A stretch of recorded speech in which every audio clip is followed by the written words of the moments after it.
Bismillahirrahmanirrahim. Assalamualaikum warahmatullahi wabarakatuh. Om Swastiastu, Namo Buddhaya, salam kebajikan, rahayu, salam. Nuwun sagung para pamirsa pademen budaya sedaya ingkang tansah kinabekten. Alhamdulillah wa syukurillah, la haula wala quwata illa billah.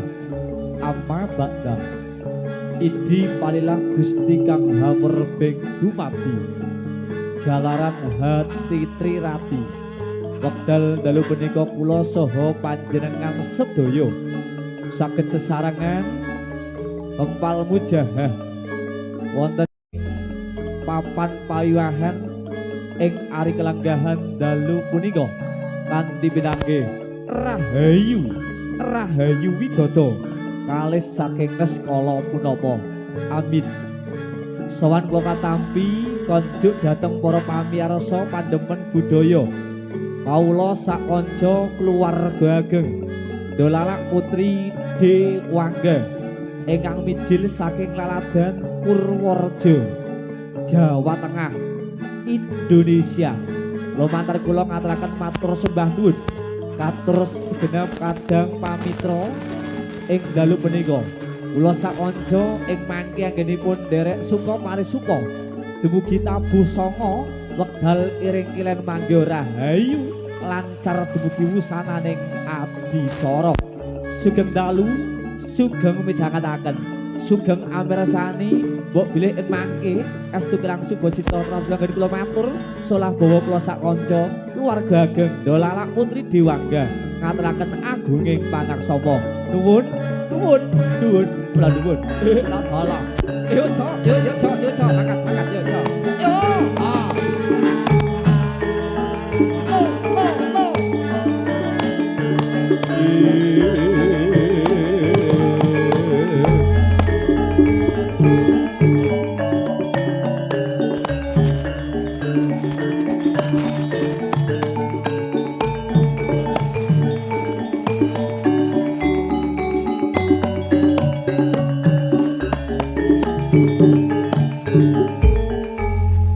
Sagung para tamu, sagung para pandemen budaya pamiarsa, selamat datang, selamat malam. Berjumpa kami di malam hari ini tepat berada di Agro Center Soropadan.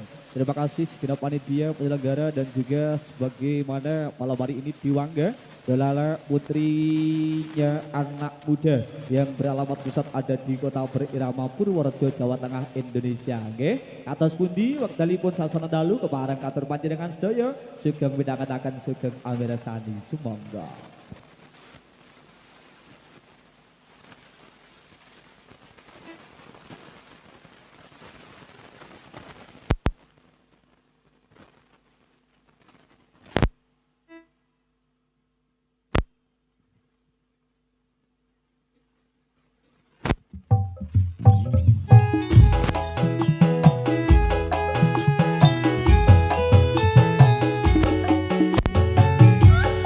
Yeah.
Hãy subscribe cho kênh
Ghiền Mì Gõ để không bỏ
lỡ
Oke, terima kasih. Selamat malam untuk para pecinta seni budaya. Selamat malam hadir di Agro Center Seropadan. Mbak Alia, Mbak Rina, boleh sedikit kita berdiri berjam-jam dulu untuk menyapa seluruh penonton yang malam hari ini hadir dari berbagai daerah, bukan hanya di wilayah Purworejo, Magelang, Wonosobo, Temanggung.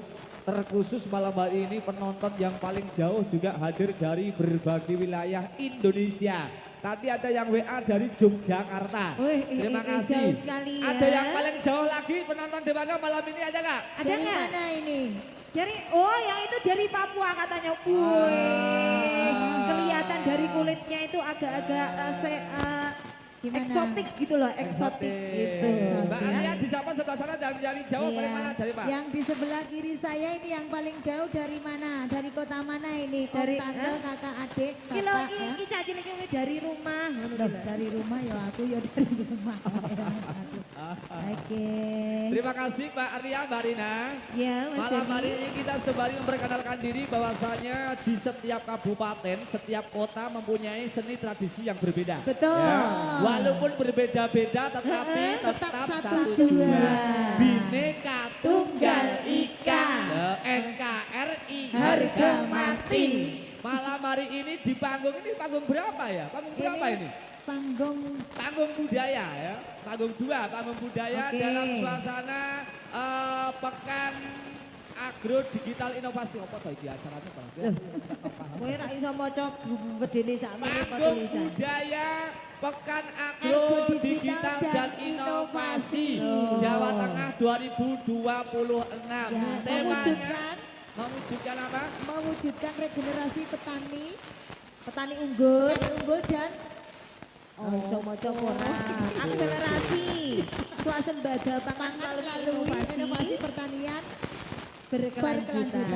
Terima kasih harapannya untuk petani Indonesia semakin maju semakin jaya. Amin. Dan juga malam hari ini di Dewangga didukung sepenuhnya baik dari tim audio, lighting dan lain sebagainya. Malam hari terima kasih. Aku ke lali mau jenenge Mas. Sone apa Mas? Ya aku ke lali mau wis kenalan. Oh ya nek lali ra bijane sesuk. Sik aku tak kenalan sik. Apa Mas? Mas ini Mas tak kenal kayak penari kunci Mas ya. Maksudnya ki kenalan. Iya. Apa Mas RCR siapa Mas tadi Mas? Oh RGS kok GRC piye GRC ki ra tak nggo. GCS. Dari mana Mas? Surabaya. Oh Kendal. Terima kasih para biasa loh. Yang paling adoh penontonnya sekolah tim audio ya. Terima kasih sehat selalu. Kendal luar biasa. Mbak Rina, Mbak Arlia, waktu kita durasi karena malam hari ini kita juga masih ada hiburan-hiburan dari wilayah Indonesia. Panggung 1, panggung 2, panggung 3 dan lain sebagainya. Maka dari itu kita full untuk tarian saja ya. Oke. Yes, terima kasih sudah kembali sudah kita katakan tari Wulan Sunono. Oke, ya.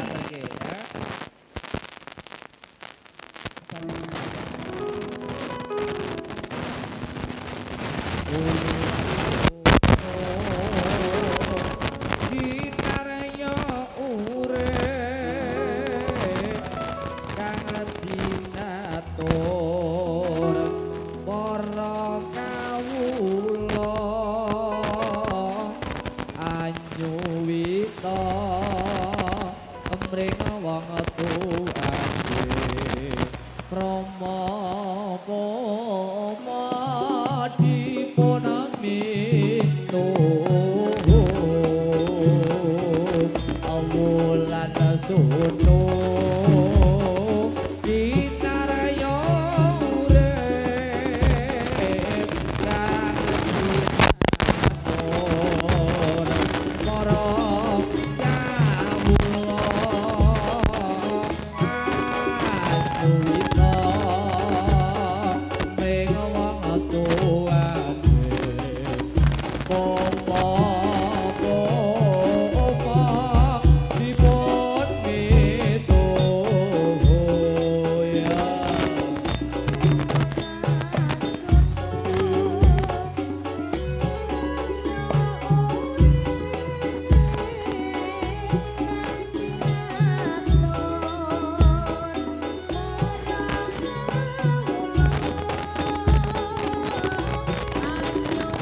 Pungkaso setunggaling tari wadam datang bulan sunu katur para pilengge para pamirsa pandemen budaya.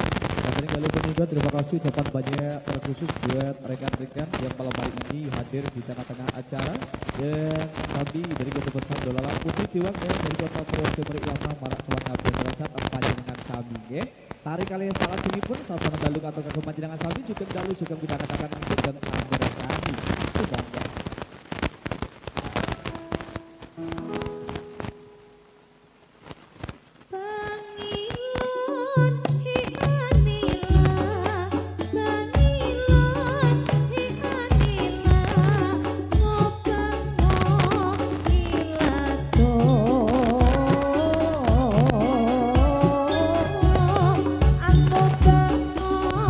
Ilato,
Kapiar Resul tunggal tari wonten tari Bangilun versi gagrek kali gesengan katur panjenengan untuk warga masyarakat dan juga para pandemen budaya ingkang dalu menika keparang rawuh. Terima kasih.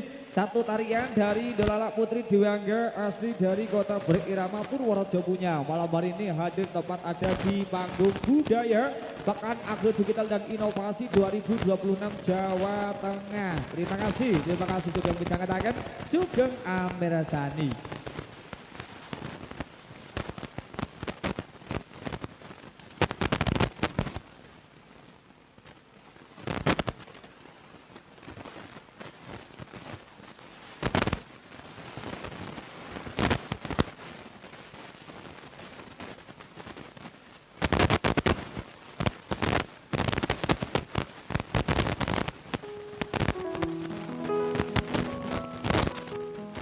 Ya sholat mungala nabi,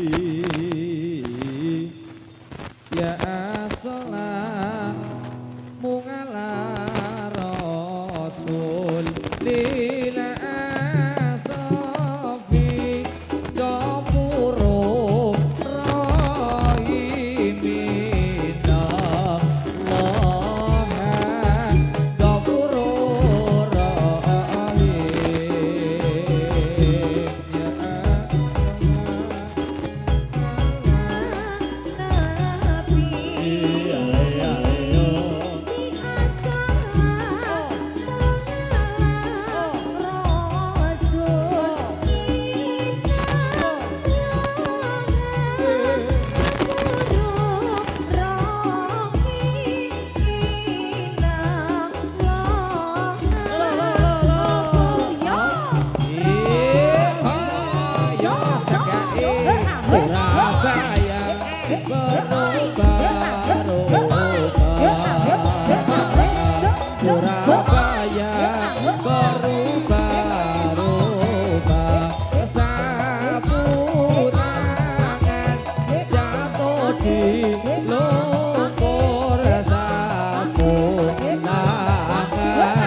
ada tari asolas, aku nganti lali ya nyebutnya tarian opo. Ngomong. Mumet aku ini mumet. Loh, awak umpet aja nih aku. Masa, Ya awak dhewe iki sakru lho ya. Cek ngene wae Li. Piye? Iki nggo selingan dhisik kowe Karo sapa? Oke, terima kasih kanggo selingan sawetara. Kita mempunyai waktu untuk durasi malam hari ini. Terima kasih tentunya untuk seluruh warga masyarakat yang ada di wilayah Jawa Tengah ataupun dari yang lain yang hadir malam hari ini tempat berada di Agro Center Soropadan ya. Agro Center Soropadan di malam kebahagiaan panggung budaya pada malam hari ini di tahun 2026. Terima kasih hadir yang kedua kalinya. Alhamdulillah di Wangga kesenian asli tradisional dari kota berirama Purworejo punya masih diberikan kepercayaan untuk hiburan semata untuk panjenengan semuanya. Oke, satu persatu persembahan katur panjenengan meninggal kangge konco-konco paraga dan juga rencang-rencang sedoyo.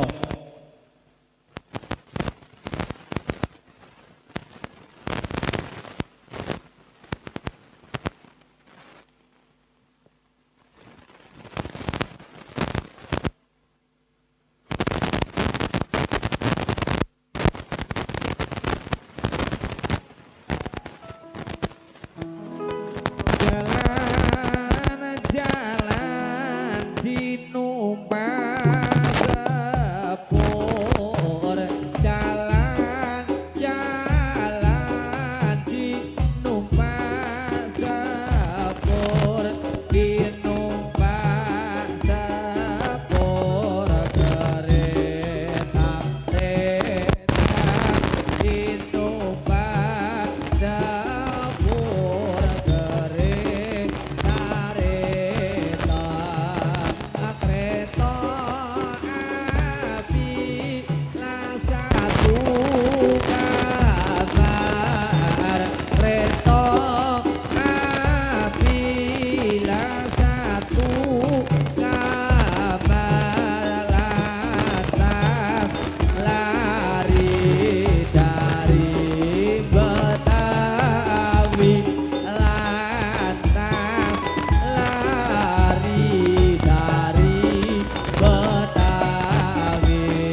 ingin numpang bicara, saya ingin numpang bicara. Kalau buat Tuhan semua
sama tarian ini ada tari jalan-jalan ganda. Betul. Memang dari kesenian di seluruh Indonesia itu mempunyai ciri khas gaya dan juga aransemen musik yang berbeda. Betul. Ya. utamanya di gerakan tarian ataupun aransemen musiknya. Iya. Kebetulan malam hari ini Dewangga lain daripada yang lain. Alhamdulillah. Terima kasih bisa menghibur, semoga untuk warga masyarakat yang hadir malam hari ini. Pokoknya ngatake sembah nuwun, terima kasih Bin Matro, thank you. Di tahun yang kedua Betul. malam hari ini Dewangga diikut sertakan di panggung budaya. Pada malam hari ini tepat ada di Agro Center Soropadan. Betul. Nah, yang mana malam hari ini hadir dari berbagai kota, dari berbagai daerah. Terima kasih, nanti kalau pulang hati-hati di jalan, selamat sampai tujuan, berkumpul dengan keluarga. Tentunya tidak ada halangan suatu apapun. Mbak Rina, Halo. wah iki engko nek neng gone kesenian kaya ngene iki. Heeh. Mau enek sing takon iki engko anu Mas. Piye? Enek kaya kipraan-kipraan atraksi ngono ki apa ora? Oh iya Iki iya mau iya. sing iya. takon penggemare Dolala saking duh aku ki saka Kondi jare dulurmu ngono Utuh kuwi. lali ya, saya Saking lupa. pundi, Mas? Saya lupa tadi dari mana, saya nggak tahu, ada di sebelah parkiran sana. Tadi Iya. sempat berbincang-bincang. Bincangnya sedikit. piye? Awakmu le bincang-bincang piye? Ya, bincang-bincang saking kayak wong lho ya, iso bincang-bincang lho. Kok ya bincang-bincang kuwi mau. Lho, supaya kaya ngopo to Mas, ya engko tak aturke Oke. ya. Rin dibarengke sik ya nak sadurunge kiprah.